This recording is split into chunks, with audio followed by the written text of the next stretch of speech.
Porfiriato en México. El porfiriato fue una etapa difícil e importante en México en la cual Porfirio Díaz se adueñó de la presidencia durante más de 30 años. Desde noviembre de 1876 hasta mayo de 1911 tuvo México un solo jefe político, el general Porfirio Díaz, pero durante 4 años de este largo periodo hubo otro general en la presidencia de la República, Manuel González, pero en realidad la jefatura política del país fue conservada por Díaz, quien siguió durante su larga gubernatura las mismas directrices políticas de Juárez y Lerdo.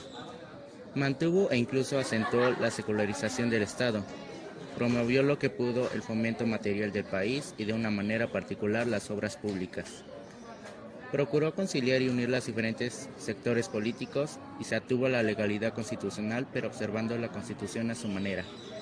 Porfirio Díaz, en efecto, instauró una dictadura constitucional. La dictadura era real y la Constitución era la quimera o la fachada con la que pretendía ocultar la realidad. Porfirio Díaz mantuvo cuidadosamente la fachada, pero por medio de mecanismos caciquiles impuso en todas partes a sus candidatos y a través de sus ministros y agentes. Impuso a los diputados, gobernadores, entre otros, lo cual que debían hacer. Así su voluntad suplanta todas las garantías establecidas por la Constitución y se convirtió en el motor y timón de toda la nación. Además de tener el control de toda la fuerza política, también tenía el control de los militares para lograr esto. Les quitó a los estados los cuerpos armados y organizó un poderoso y disciplinado ejército profesional y puso junto a ellos a una policía federal y rural para mantener la paz en el campo. Hasta finales de siglo, los acontecimientos políticos más importantes fueron levantamientos, conspiraciones, rebeliones indígenas, conflictos y arreglos internacionales en la época de González, disturbios en la capital, motivos por las fallas y la corrupción del gobierno. Durante el regimiento de Díaz, México logró considerar avances sobre todo el terreno económico y alcanzó un auge material sin comparación en su historia. Este gran mejoramiento garantizó la larga paz porfiriana y el tener esfuerzos que hizo el gobierno para fomentar la riqueza nacional.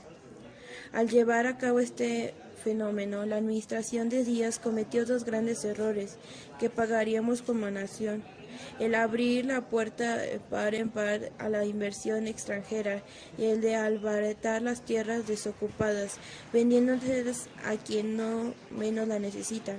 En esa época, varias ramas de la producción nacional se desarrollaron enormemente. La minería es el órgano mayor crecimiento y tuvo dos grandes novedades: el desenvolvimiento de la explotación de los materiales industriales como hierro, el cobre, el plomo, etc., y la iniciación del beneficio de nuestros yacimientos petroleros. En la agricultura y en la industria no hubo progreso tan sensacional. En la agricultura hubo aumento en el cultivo llamado de explotación: café, azúcar, enequía y algodón. Y en las industrias progresó mucho el tejido de algodón. La manipulación hizo algunos avances en el norte, donde la ciudad de Monterrey empieza a surgir como explosión industrial. El gobierno procuró contribuir al progreso nacional de tres maneras: realizar obras públicas, trayendo capitalismos extranjeros y vendiendo las tierras industrializadas.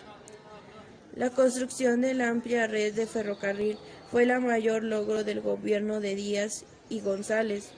Los 617 kilómetros en vías férreas que el país tenía en 1876 se acercó a 23 millones en 1910 por las facilidades dadas por el gobierno para la colonización del capitalismo en México. Nuestro país se convirtió en un país de los inversionistas extranjeros, de países en los que abundaban el capitalismo y que por eso dejaba pocos beneficios. La organización social no experimentó cambios mayores durante el porfiriato, pero crecieron los problemas que se venían arrastrando desde la independencia, en particular el agrario y el obrero. Dos factores influyeron para que se agravara el problema obrero. El primero fue la extensión del latifundismo y el segundo, el aumento de los cultivos de explotación.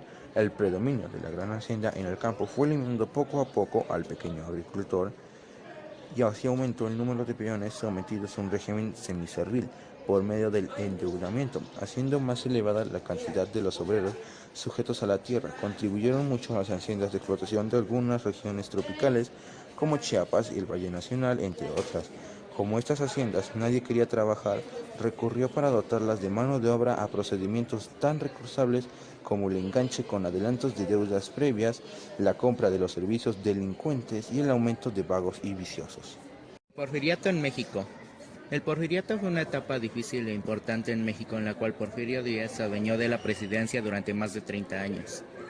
Desde noviembre de 1876 hasta mayo de 1911 tuvo México un solo jefe político, el general Porfirio Díaz, pero durante 4 años de este largo periodo hubo otro general en la presidencia de la República, Manuel González, pero en realidad la jefatura política del país fue conservada por Díaz, quien siguió durante su larga gubernatura las mismas directrices políticas de Juárez y Lerdo. Mantuvo e incluso acentuó la secularización del Estado. Promovió lo que pudo el fomento material del país y de una manera particular las obras públicas. Procuró conciliar y unir los diferentes sectores políticos y se atuvo a la legalidad constitucional, pero observando la Constitución a su manera. Porfirio Díaz, en efecto, instauró una dictadura constitucional. La dictadura era real y la Constitución era la quimera o la fachada con la que pretendía ocultar la realidad. Porfirio Díaz mantuvo cuidadosamente la fachada, pero por medio de mecanismos caciquiles impuso en todas partes a sus candidatos y a través de sus ministros y agentes. Impuso a los diputados, gobernadores, entre otros, lo cual que debían hacer.